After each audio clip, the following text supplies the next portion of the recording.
Hey guys, and welcome back to Mad About Skin. It seems that 2026 is the year we collectively said goodbye to vitamin C serums. It's amazing when you look at the declining sales figures, the products that are being discontinued and pulled from shelves, and the lack of new innovation and new products coming to market in the vitamin C category. This is an ingredient which once was a staple in just about everyone's skincare routine, but is now really finding itself on the margins of skincare. And so in today's video, I thought we'd unpack all of that. We'd take a closer look at what's happening with vitamin C, what the future looks like when it comes to vitamin C serums, and hopefully just give you guys the information you need to form your own opinions when it comes to your skincare routines. Sit back, relax, let's talk the future of vitamin C serums. So in today's video, I'm going to share with you my thoughts, feelings and opinions on vitamin C, trends, data points and the future of the vitamin C serum. But these are just my opinions and I want to hear from you guys too. Share with me your thoughts down in the comment section below. Why do you think vitamin C is falling out of favour? Why do you think people are moving away from it as a skincare ingredient? What's your take? Do you still use a vitamin C as part of your skincare routine? And do you have any favourites that you want to share? Let's get that conversation going down in the comments section below, because honestly, my favourite time in any day is sitting down with a big mug of tea, reading and responding to all of your comments. So thank you so much. I would love to know too, is this the sort of content that you want to see more of here on the channel? You know, I always want to create the content that you guys most enjoy watching and find most useful. So if you appreciate this style of content, make sure to reach down and give the video a big thumbs up and a like. The more likes the video gets, the more widely YouTube will distribute it on its platform. So just from the bottom of my heart, thank you so much. Now, without further ado, let's cut that waffle and delve straight on in. So let's first take a close look at what's going on in terms of vitamin C. Look at those declining sales, the products being pulled from shelves, and just a lack of innovation in the market. I'm then going to come on to what I think are the key reasons for people to be moving away from vitamin C as part of their skincare routine. And at the end, we're going to take a look at what the future might hold, what I think the direction of travel is going to be in terms of vitamin C skincare. I've left some timestamps down in the description box below, so if you want to jump to one section of the video over another, those timestamps are there for your convenience, so be my guest. First and foremost, what's going on? Well, I think the thing that most stands out in terms of vitamin C is just how quickly sales of standalone vitamin C serums have fallen. One of the big retail monitors online published a document showcasing that in the last 12 months, so in just 1 year, sales of standalone vitamin C serums have actually fallen by 12.5%. That is a significant fall because this is a global study. So trends are happening across the whole world, and a 12.5% reduction in sales is really significant. And I think that is the primary driver for why brands are now discontinuing their vitamin C serums and not investing in terms of innovation and future product development.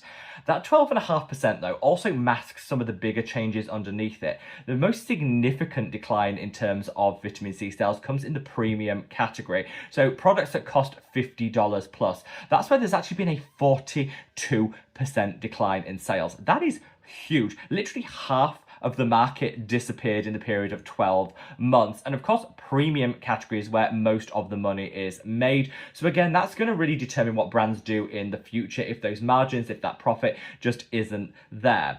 I think a lot, 12.5% is a lot when you look at a global sales picture. But underneath it, it's likely that sales of vitamin C serums have fallen further and faster in more developed countries where skincare sales are just greater. And one of the highlights that this report pulled out was that sales of vitamin C serums in the European Union actually fell significantly faster than in other countries of the world. So it seems that there really does seem to be a global picture, but with pockets of vitamin C usage declining at a steeper rate.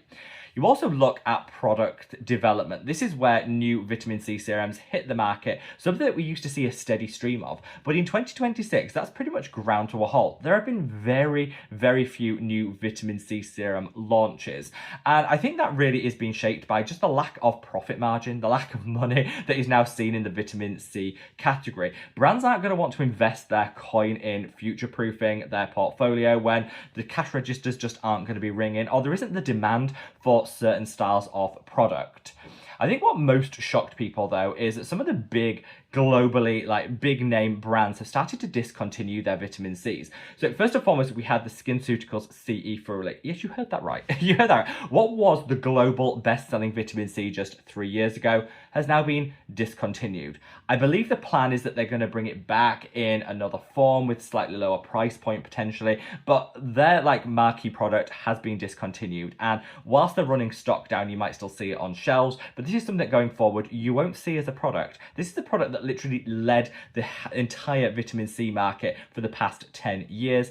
Gone overnight. Now, some of that might be due to their patent expiring, meaning that other people could dupe their products much freely, something that we have seen. But I think mainly it's just because the profits, the margins and the sales just aren't there anymore. It'll be interesting to see what SkinCeuticals come up with as a replacement for this. They're not going to let go of that category entirely. There's obviously going to be something that follows on.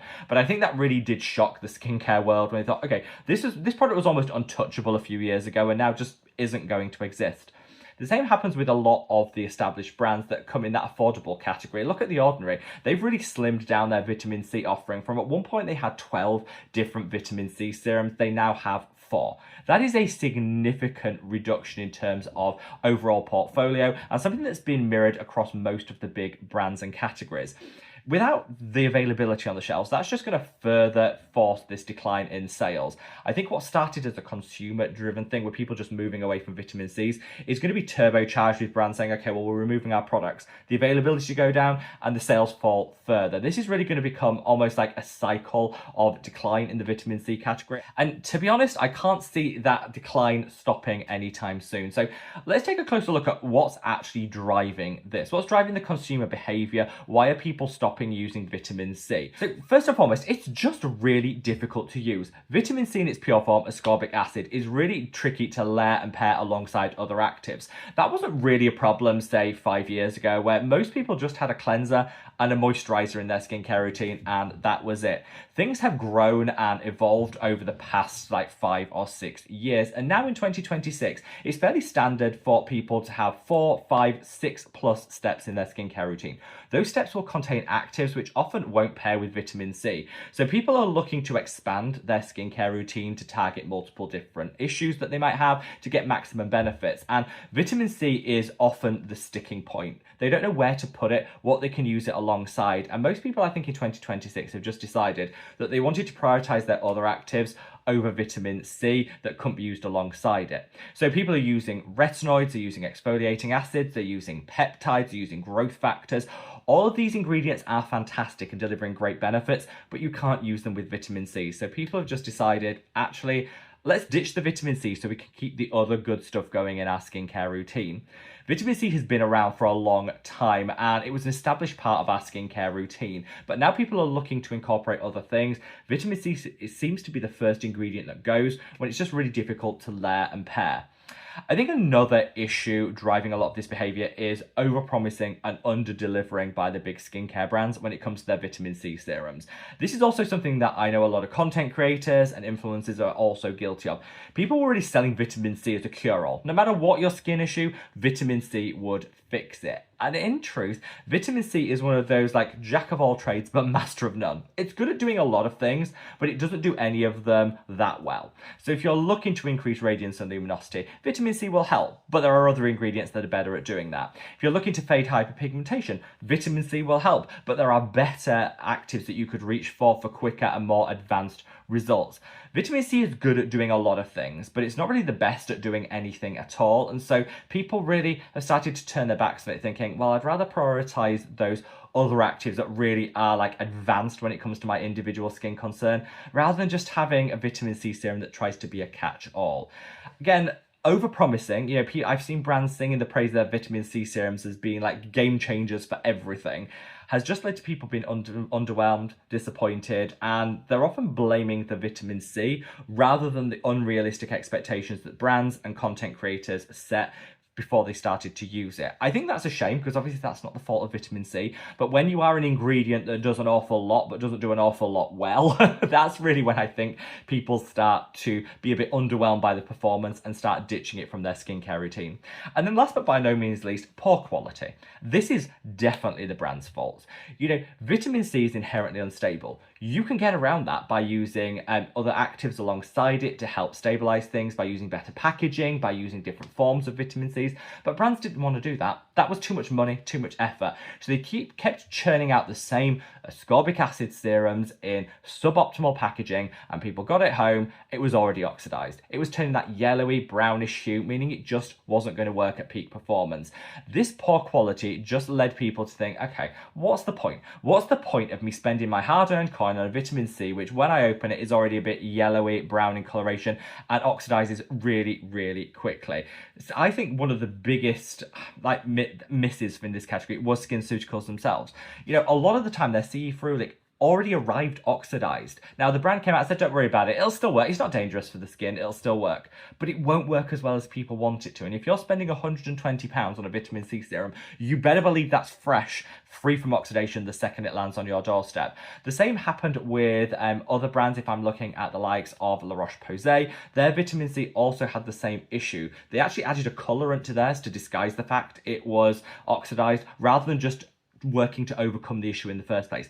That sort of shady brand behavior just turned people off, and people just said, you know what, there's too much variation in terms of quality. I don't want to spend my hard-earned coin on something that I can't guarantee will be fresh and at peak performance. And I understand that. That's one of my main motivators for moving away from vitamin C's, because if brands couldn't do it right, I just wish they didn't do it at all. Now, of course, this is all a bit negative, and I get it. At this point, you're probably thinking, yeah, a lot of that does ring true. A lot of that is hard to dispute in terms of overhyping expectations, poor quality, and how difficult it is to layer. But I do want to kind of end on a bit of a positive, because I don't think it's all over for vitamin C. I think vitamin C will still have a place in our skincare routine going forward, but I think it will just look differently. And there are a few brands that I think are doing it really, really well, are still innovating, and are moving vitamin C forward, which is why I do think there will be a future for it, albeit sold in lower quantities and maybe featuring fewer people's skincare routines.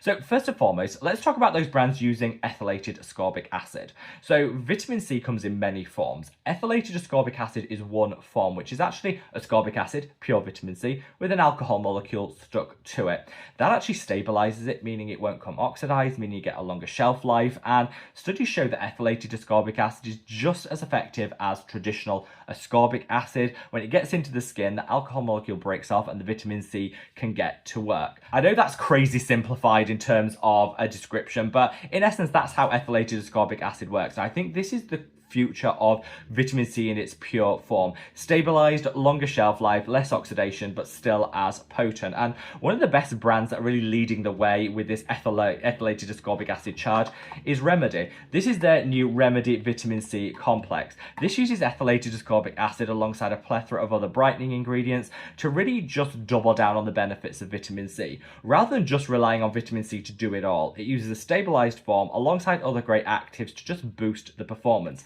This is what we mean when we're talking innovation, when we're talking future-proofing vitamin C's. A product like this actually has a bright future because it genuinely works, it's fresh, it gets around a lot of the issues that people have with vitamin C, and it's super affordable. I genuinely believe that when we're looking at vitamin C in like 5 years' time, ethylated ascorbic acid will be the norm, will be the standard. And if people are reaching for a standalone vitamin C serum, it probably will have ethylated ascorbic acid as its key ingredient.